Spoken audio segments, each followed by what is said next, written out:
भूर्भुवः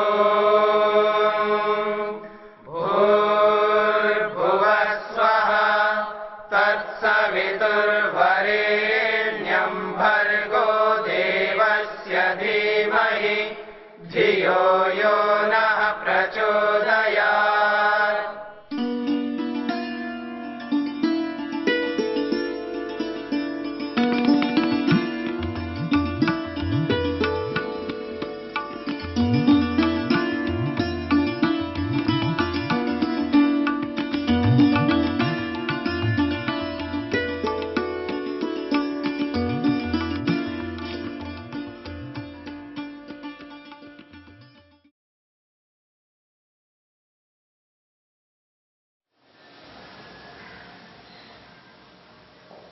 योग विद्या के अंतर्गत मन की 5 अवस्थाओं की चर्चा हो रही है। मन की पहली अवस्था है क्षिप्त अवस्था, चंचल अवस्था, जिसकी चर्चा आपने सुनी है। मन की दूसरी अवस्था है मूढ़ अवस्था, जिसकी चर्चा चल रही है। मूढ़ अवस्था में मनुष्य अपने कर्तव्यों को कर नहीं पाता, अपने लक्ष्य की ओर अग्रसर नहीं हो पाता है, आगे नहीं बढ़ पाता है। मूढ़ अवस्था जहां आवश्यक है, जहां अनिवार्य है, जिसके बिना जीवन नहीं चल सकता, वहां पर उस मूढ़ अवस्था का प्रयोग नहीं कर पाता है। और जहां मूढ़ अवस्था का प्रयोग नहीं करना चाहिए, जहां आवश्यक नहीं है, वहां उस मूढ़ अवस्था का प्रयोग करता है। अपने कर्तव्य के करते समय जो व्यक्ति के अपने खुद के स्वयं के कर्तव्य है, उन कर्तव्यों को जब करना होता है, उस वक्त उस समय वो व्यक्ति आलस्य करने लगता है। ये जो आलस्य है, ये आलस्य मूढ़ अवस्था है। बैठे बैठे वो तंद्रा में जाता है, ऊँघने लगता है, आंखें मूंदने लगता है।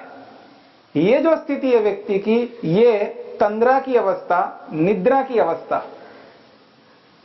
निद्रा की अवस्था में, तंद्रा की अवस्था में, आलस्य की अवस्था में व्यक्ति अपने कर्तव्यों को नहीं कर पाता है, जो उसे करना होता है। तो कर्तव्य कर्मों को करते वक्त मूढ़ अवस्था को नहीं लाना होता, यानी आलस्य नहीं ला सकते। शरीर में किसी भी प्रकार का आलस्य नहीं हो सकता, वाणी में भी आलस्य नहीं आ सकता, मन में तो आलस्य आना ही नहीं। जब व्यक्ति पूरे शरीर से आलस्य से युक्त होता है, ऐसा लगता है जैसे अजगर की तरह बैठा हुआ है, पड़ा है, और मोटी भाषा में कहें तो सूअर की तरह पड़ा हुआ है। ये जो सूअर की अवस्था है, ये जो अजगर की अवस्था है, इसी को मूढ़ अवस्था कहते हैं। और इस मूढ़ अवस्था में दिन में अगर व्यक्ति रहता है, कर्तव्यों को करते वक्त इस स्थिति में रहता है, उस स्थिति को हानिकारक माना जाता है। क्यों? क्योंकि अपने प्रयोजन को पूरा नहीं कर सकता। जो कार्य उसको करना है, विद्यार्थी को पढ़ना है, वो पढ़ नहीं सकता, क्योंकि आलस्य करता है। एक और बात हमें समझना है, एक विद्यार्थी बखूबी से, बहुत अच्छे ढंग से मन लगा करके अच्छी प्रकार पढ़ता है, यानी श्रम करता है, मेहनत करता है, पुरुषार्थ करता है। जब वो पुरुषार्थ करता है तो उस पुरुषार्थ में आलस्य नहीं रह सकता, तंद्रा नहीं आ सकती, नींद का तो प्रश्न ही नहीं उठता। लेकिन एक व्यक्ति वो पढ़ नहीं रहा, मेहनत पुरुषार्थ नहीं कर रहा है, और इसका अर्थ है वो आलस्य कर रहा है।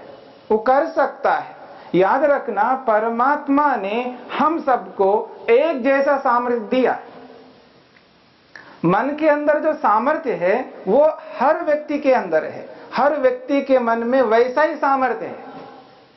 मन के सामर्थ्य का एहसास नहीं कर सकता व्यक्ति, इसलिए वो निठल्ला हो जाता है। मेहनत नहीं कर पाता, पुरुषार्थ नहीं कर पाता, आलस्य आ रहा होता है, ऊंघ रहा होता है व्यक्ति, उबासियां ले रहा होता है। क्यों? एहसास नहीं कर पा रहा है अपने सामर्थ्य का। मैं कर सकता हूं, मुझ में सामर्थ्य है। वेद तो यहां तक कहता है, क्लिवे स्मरा, अपने सामर्थ्य को पहचानो। जो व्यक्ति अपने सामर्थ्य को नहीं पहचानता है, वो व्यक्ति आलस्य कर रहा होता है, वो काम को टाल रहा होता है, मेहनत उद्यम पुरुषार्थ नहीं कर रहा होता है, इने गिने कुछ ही कार्यों को करने लगता है, बहुत कम काम करता है। और आप देखेंगे कोई कोई ऐसा व्यक्ति होता है, वो इतने कार्यों को करता रहता है, इतना कार्यों को करता रहता है, वो कार्यों में लगा रहता है और सब लोग उसको देखते हैं, लगता है कि वास्तव में ये व्यक्ति कितने काम करते हैं। आप भी अनुभव करते हैं, बहुत सारे ऐसे व्यक्ति हैं इस दुनिया में, कुछ ऐसे कार्यों को करते हैं, इतने कार्यों को करते हैं, थकते नहीं है, थकावट उनके जीवन में नहीं दिखता। वो बहुत काम किया हूं मैं और मैं बहुत थक गया हूं, ये अभिव्यक्त नहीं होने देते, प्रकट होने नहीं देते, किसी को ये एहसास नहीं होने देते हैं कि मैं बहुत थक गया हूं, और कार्य करते रहते। क्यों? आलस्य नहीं करते, मूढ़ अवस्था को प्राप्त नहीं होते हैं। और वही लोग अपने प्रयोजन की ओर आगे बढ़ते हैं, बहुत आगे बढ़ते हैं, इतना आगे बढ़ते हैं तो उनके सामने प्रयोजन बिल्कुल दिखता है। वो अपने लक्ष्य को, अपने एम को पूरा कर लेते हैं, जो उन्होंने टारगेट बनाया उसको वो अचीव कर लेते हैं, उसको पा लेते हैं, क्योंकि आलस्य नहीं है। देखिए, आलस्य ऐसा नहीं है बिल्कुल बैठा हुआ व्यक्ति उठ नहीं रहा है, ऊ कर रहा है, तभी आपको लगेगा ये आलस्य है। आदमी वैसा भी नहीं करता है। आलस्य के न जाने कितने प्रकार है। आज संसार में कितने मनुष्य होंगे, जितने भी मनुष्य हैं उतने प्रकार के आलस्य होंगे, उतनी प्रकार की मूढ़ अवस्था होगी, मूढ़ अवस्था के वो प्रकार होंगे, अलग अलग व्यक्ति का अलग अलग प्रकार।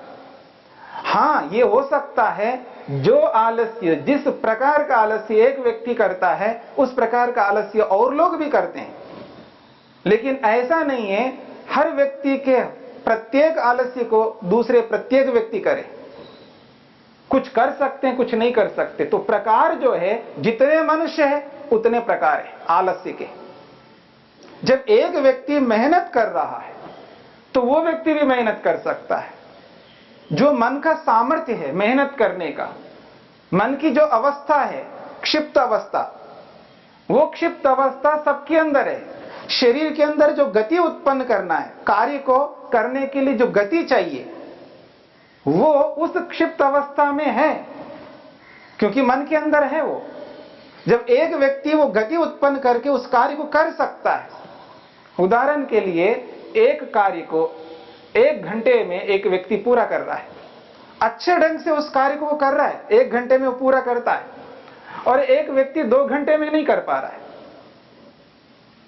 एक व्यक्ति 2 घंटों में भी नहीं कर रहा है, और एक व्यक्ति 3 घंटों में भी नहीं कर पा रहा है। जो व्यक्ति 1 घंटे में काम कर रहा है, वो अपनी क्षिप्त अवस्था का बखूबी से प्रयोग में ला रहा है, वो अपने आप को व्यवस्थित कर रहा है, अपनी क्षिप्त अवस्था को क्रियान्वित करने के लिए वो सिस्टमेटिकली बुद्धिमत्ता पूर्वक उस कार्य को कर रहा है और उसका पूरा प्रयोग कर रहा है। वो व्यक्ति जब उसको पूरा प्रयोग कर रहा है तो 1 घंटे में कर लेता है। तो वो जो व्यक्ति 1 घंटे में उस कार्य को कर रहा है, दूसरा व्यक्ति नहीं कर रहा है, तो उसके जीवन में, उसके शरीर में, उसकी वाणी में, उसके मन में आलस्य है, उसकी बुद्धि में भी आलस्य है। वो दिखता नहीं है व्यक्ति को। मैं कर तो रहा हूं, कर रहा है व्यक्ति, कार्य को भी कर रहा है वो, लेकिन उस कार्य को करते समय वो आलस्य, इसको संस्कृत में एक शब्द से बोला जाता है दीर्घ सूत्री। दीर्घ सूत्री, वो बहुत लंबा समय लगा रहा है उसमें, जिस काम को 1 घंटे में करना हो उसको 2 घंटे 3 घंटे लगा रहा है, फिर भी नहीं कर पा रहा है, और बोलता यही मैं तो लगा हुआ हूं, कर रहा हूं काम को। कर तो रहे हो, लेकिन वो जो शरीर के अंदर आलस्य है, जो मन के अंदर आलस्य है, जो बुद्धि में आलस्य है, उसको तो समझो। मूढ़ अवस्था को लेकर के कार्य करोगे तो कैसे संपन्न होगा कार्य? उस मूढ़ अवस्था को हटाना पड़ेगा। जिस वक्त में जो काम आप कर रहे हो उस कार्य को करते समय मन के अंदर कोई मूढ़ अवस्था काम नहीं आएगी, वो काम नहीं करेगी, कार्यान्वित नहीं होगी। अगर हो रही है मूढ़ अवस्था तो उस कार्य को व्यवस्थित नहीं कर सकते, समय पर नहीं कर सकते। एक तो यह स्थिति। जिस कार्य को 1 घंटे में करना हो, कोई व्यक्ति 15 मिनट में करना चाहे उसको, तो अपनी क्षिप्त अवस्था को इतना अधिक प्रयोग में ला रहा है, वो अति कर लिया उसने। जब अति कर लेता है तो उस अति करने में वो काम जैसा होना चाहिए, जिस रूप में उस कार्य को संपन्न होना चाहिए, वैसा कभी नहीं हो सकता। एक व्यक्ति भोजन करता है, भोजन करने के लिए कम से कम मान लीजिए 20 मिनट करना चाहिए व्यक्ति को, 20 मिनट तक उसको भोजन करना चाहिए। हर प्रकार का भोजन हो और ढंग से व्यवस्थित रूप से उसको आयुर्वेद के अनुसार उसको 20 मिनट लगा करके ठीक प्रकार से भोजन को करना है। 20 मिनट में कर सकता है। और एक व्यक्ति उसको 1 घंटा लगा रहा है। 20 मिनट में भोजन करना हो तो उसको 1 घंटा लगा करके भोजन करा। खाने में भी आलस्य, उसको यह एहसास नहीं हो पा रहा मैं कर क्या रहा हूं, खाने में भी आलस्य कर रहा है व्यक्ति। और एक व्यक्ति 1 घंटे में भी नहीं कर पा रहा है, और एक व्यक्ति 5-7 मिनट में करना चाह रहा है उस 20 मिनट के खाने को।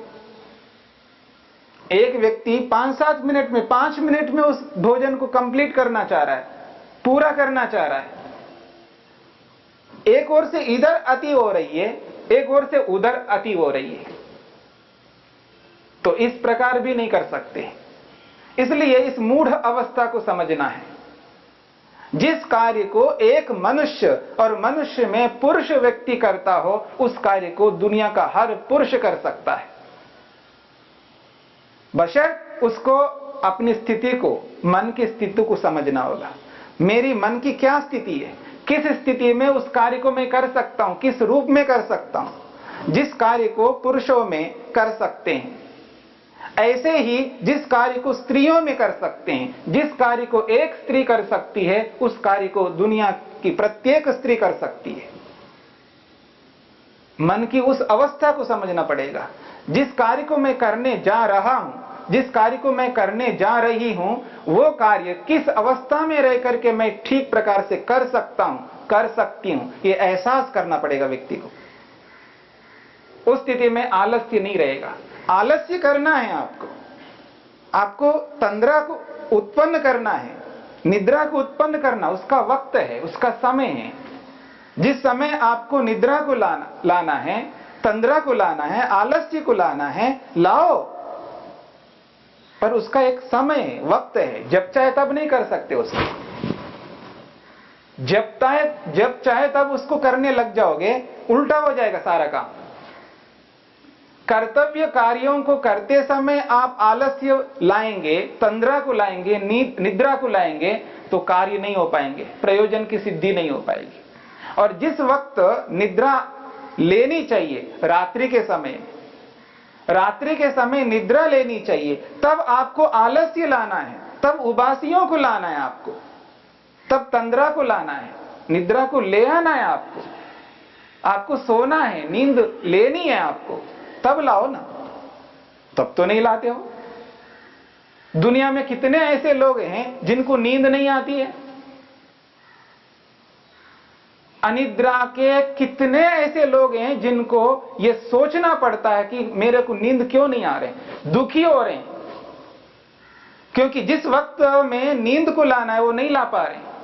इसका मतलब वो अपनी स्थिति को एहसास नहीं कर पाए, समझ नहीं पाए, मन की उस अवस्था को पकड़ नहीं पाए, जिस मन के साथ प्रतिदिन काम किया जा रहा है, प्रतिदिन काम किया जा रहा है, जिस मन के साथ प्रतिदिन वो जी रहा है, सुबह से लेकर के रात्रि में सोने तक जिस मन के साथ जुड़ा हुआ है, वो इस बात को नहीं समझ पा रहा है कि मेरे को कब नींद लानी चाहिए, कब नहीं लानी चाहिए, कब आलस्य लाना चाहिए, कब नहीं लाना चाहिए, कब तंद्रा में जाना चाहिए, कब नहीं जाना चाहिए, ये लाना होगा।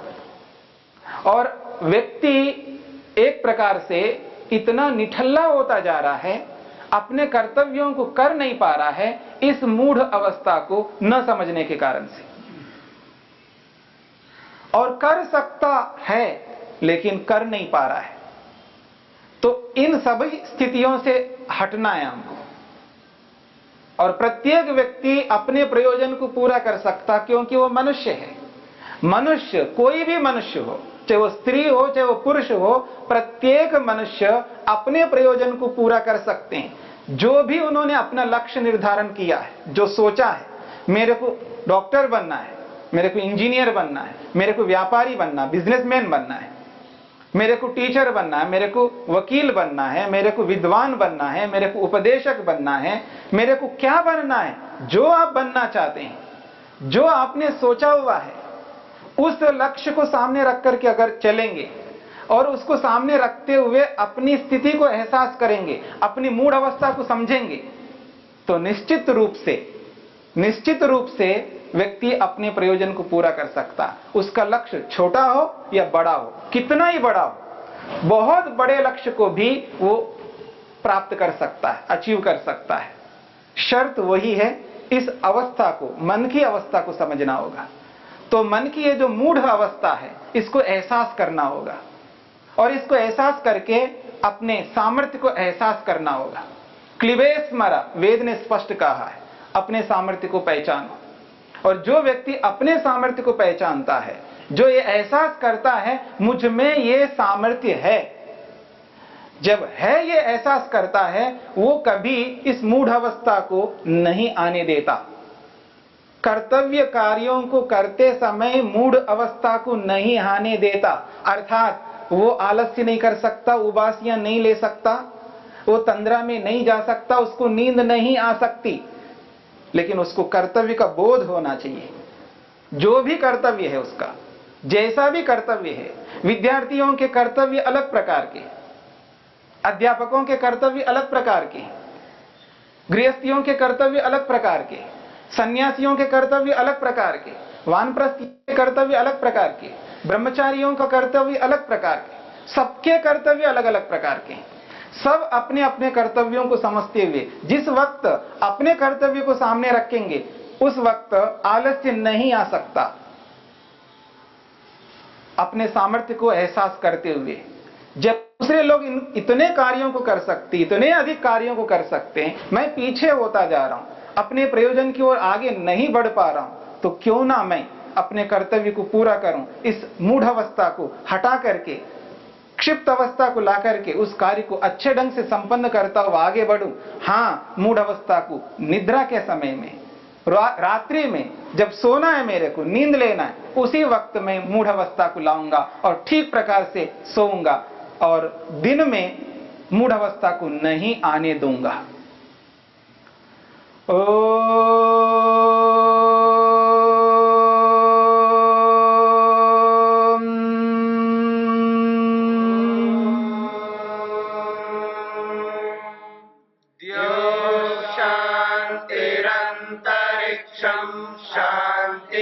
पृथिवी शान्तिरापः शान्तिरोषधयः शान्तिः वनस्पतयः शान्तिर्विश्वे देवा शान्तिर्ब्रह्म शान्ति सर्वं शान्ति शान्तिरेव शान्ति क्षमा शान्तिरेधि